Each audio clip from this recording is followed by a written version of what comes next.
She was caught by a fisherman was caught កាលណាបើសិនបើ to be មាន I miss a was over បូកជាមួយកិរិយាសព្ទទង់ទី3អញ្ចឹង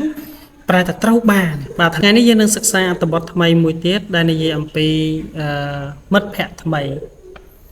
អត្ថបទនេះមិនវែងប្រហែលទេពលមានប្រវែងតែ5ជួរទេហើយពាក្យក៏អត់សូវពិបាកប្រហែលដែរងាយស្រួលសម្រាប់បងប្អូនដែលសិក្សាថ្មីឬក៏ងាយស្រួលសម្រាប់បងប្អូនដែលទើបតែរៀនភាសាបរទេសបង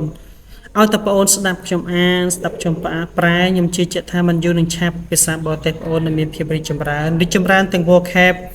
រីកចម្រើនទាំង clear ប្រយោគរីកចម្រើនទាំងការបកប្រែតោះឥឡូវយើងចូលទៅក្នុងមេរៀនទាំងអស់គ្នាចំណងជើងមេរៀននេះគឺ a new friend Perry is a dolphin he found a new friend his new friend is Risa Risa is a small fish one day Risa wentនេះមកពាក្យgo បងwent near a big boat she was caught ចឹងយើងប្រណាំ caught អត់មាន catch caught ខូចឯណាអត់ទេណាបង caught by a fisherman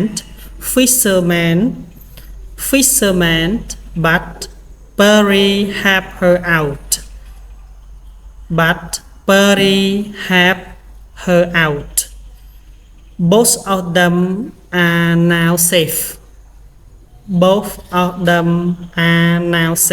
safe បងមិន safe ទេ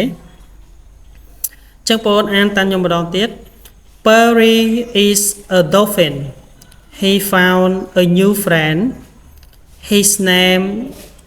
new friend is Risa Risa is a small fish one day Risa went near a big boat she was caught by a fisherman but Perry helped her out both of them are now safe បន្ទាប់ពីអានហើយបងអូនមើលទៅមានពាក្យបាក់ប៉ុន្មានដែរបងអូនបាទដូចជាមិនសូវច្រើនទេឥឡូវយើងសិក្សាពាក្យពិបាកទាំងអស់គ្នាណាបងណា vocabularies ចឹងពាក្យដំបូងរបស់វាគឺ dolphin ប្រែថាត្រី dolphin ឬក៏ផ្សោតបងត្រី dolphin ឬផ្សោតសត្វនេះចេះណាបងបើគេវឹកហាត់វាត្រឹមត្រូវចេះទាំងដោះមីនក្រោមបាតសមុទ្រអីទេណោះហើយឆ្លាតហើយចេះបង្ហាញអារម្មណ៍ដូចមនុស្សចឹងសត្វនេះពេលវាខឹងពេលវាសែតពេលវាសប្បាយអីគឺវាបង្ហាញតាមជាអារម្មណ៍របស់វា Find កិរិយាសព្ទខ្ទង់ទី1កិរិយាសព្ទខ្ទង់ទី2របស់ find គឺ found ប្រែថារកឃើញតែពេលកិរិយាសព្ទខ្ទង់ទី2ប្រែថាបានរកឃើញ 3 one near ប្រែថាទៅចិត្តឬក៏ចូលទៅចិត្តពាក្យទី4 a big boat ប្រែថាទូកធំមួយបាទទូកធំមួយ 5 catch caught ប្រែថាចាប់បងអូនកិរិយាសព្ទទី1ប្រែថាចាប់កិរិយាសព្ទទី2ប្រែថាបានចាប់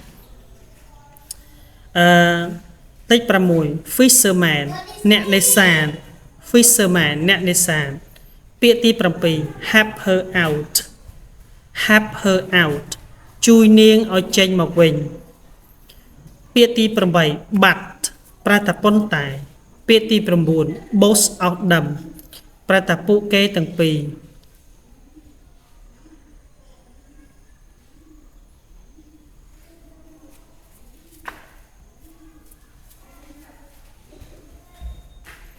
រីឯពាក្យទី10គឺ safe មានសុវត្ថិភាពចឹងខ្ញុំបញ្ជាក់ជូនពលឡើងវិញតិចពាក្យទី1គឺ dolphin ត្រី dolphin ឬផ្សោតពាក្យទី2 find ប្រែថារកឃើញ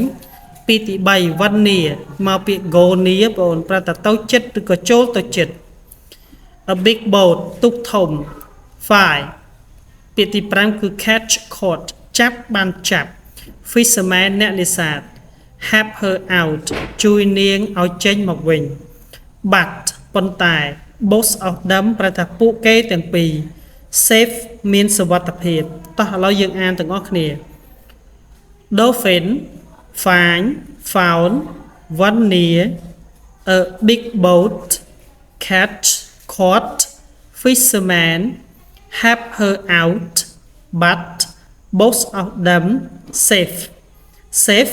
both of them but help her out fisherman cat caught a big boat one near find found dolphin តោះនេះបងតោះឥឡូវកាលណាបើយើងសិក្សាពីពាក្យនេះហើយយើងចូលទៅប្រែអត្ថបទទាំងអស់គ្នាអត់ប្របាក់ប្រហែលទេបងយើងចេះ vocab ហើយបងណាយកពាក្យ vocab នឹងដាក់មកចេះរៀងគីនទូរស័ព្ទអូននឹងមកគាត់ហើយទៅក៏សុទ្ធ screen វាទុកមកហើយយើងចូលទៅប្រែអត្ថបទទាំងអស់គ្នាយើងចូលទៅបទហើយ a new friend ប្រែថាមិត្តភក្តិថ្មីម្នាក់ឬមិត្តភក្តិថ្មី Perry is a dolphin Perry គឺជាសត្វត្រី dolphin ឬជាសត្វត្រីផ្សោត Perry នេះប្រុសណាបងឈ្មោលត្រី dolphin ឈ្មោល He found a new friend វាបានរកមិត្តភក្តិថ្មីម្នាក់វាបានរកឃើញមិត្តភក្តិថ្មីម្នាក់ His new friend is Risa មិត្តភក្តិថ្មីរបស់វានោះគឺឈ្មោះ Risa Risa is a small fish Risa គឺជាកូនត្រីទូចមួយហើយខ្លួនឯងផ្សោតត្រប់អានជាមួយកូនត្រីសង្ស័យណា One day ថ្ងៃមួយនោះ Risa went near a big boat Risa ជាកូនត្រីនេះបានចូលទៅក្បែរទូកដ៏ធំមួយ She was caught by a fisherman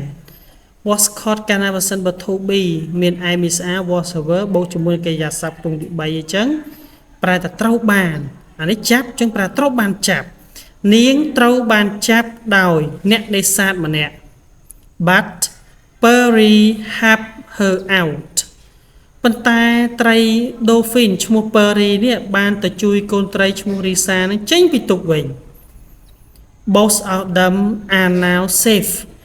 ពួកគេទាំងពីរឥឡូវនេះមានសុវត្ថិភាពហើយអញ្ចឹងខ្ញុំប្រែម្ដងទៀតរៀងលឿនបន្តិច Perry គឺជាត្រី dolphin វាបានរកឃើញមិត្តភក្តិថ្មីម្នាក់មិត្តភក្តិរបស់វាឈ្មោះ Risa គឺជាកូនត្រីដ៏ទូចមួយថ្ងៃមួយនោះ Risa ទុកដ៏ធំមួយត្រី Risa ឬក៏នាងឈ្មោះ Risa ណាត្រីឈ្មោះ Risa កូនត្រី Risa ត្រូវបានចាប់ដោយអ្នកនេសាទម្នាក់ប៉ុន្តែ Perry បានជួយកូនត្រីឈ្មោះ Risa ចេញមកក្រៅវិញបានពួកគេទាំងពីរនាក់ឥឡូវនេះមានសុវត្ថិភាពហើយតោះនេះបងតោះចឹងប៉ុណ្ណឹងទៅណាបងណាអរគុណច្រើនសម្រាប់ការតាមដាន Channel របស់ខ្ញុំយើងជួបគ្នានៅអត្ថបទក្រោយទៀតអរគុណជម្រាបលា